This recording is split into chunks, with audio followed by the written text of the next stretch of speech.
Okay, good morning, good afternoon, good evening, YouTubers, wherever you are around the country and around the world. I am sitting here in my, sorry about the little buzz, in my little office, and I did some videos last night. One of them was just a complete mess. I probably will not upload it. It was sitting around the campfire, had a really good fire going. Well, it wasn't great, but it was pretty. I might have said some inappropriate things, so I don't know.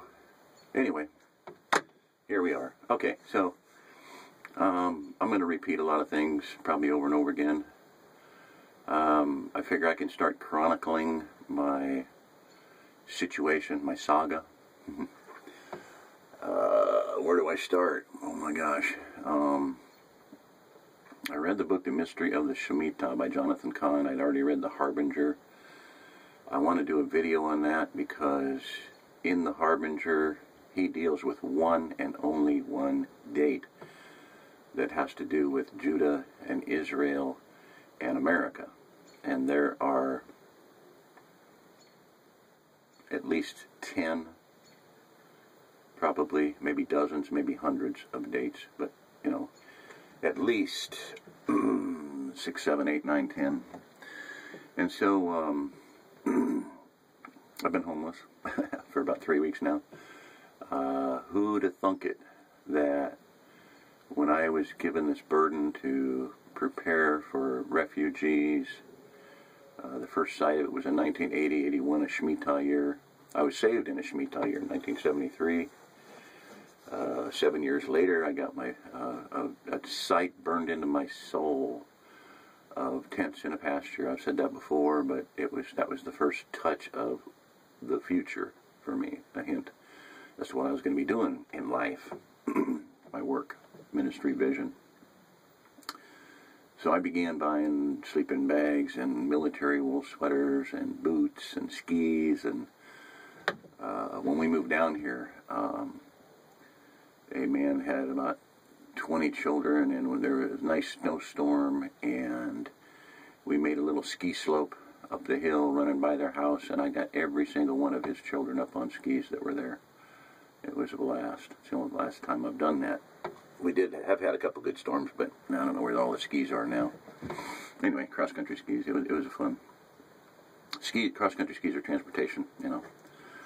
One time my son got into rock climbing, and I had a whole bunch of rock climbing gear, and he said, "Dad, why did you buy this stuff?" And I was like, I had to think for a while. I went,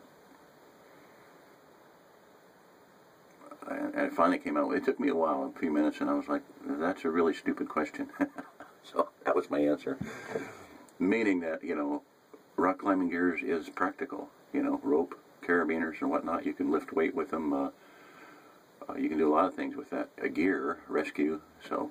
Anyway, he got into it. He had a blast. He appropriated all my gear, which was fine.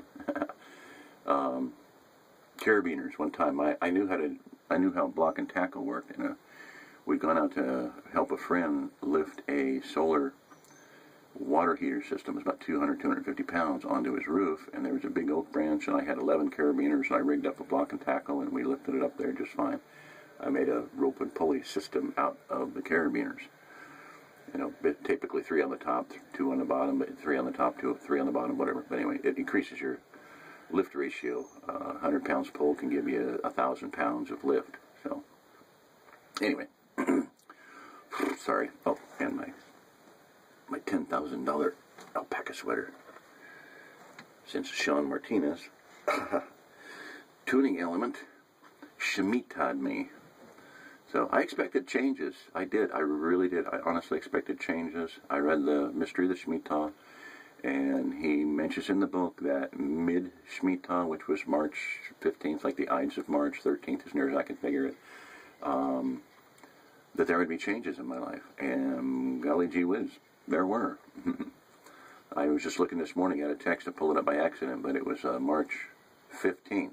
That was basically my last contact with him, my last text to him. He'd already cut me loose.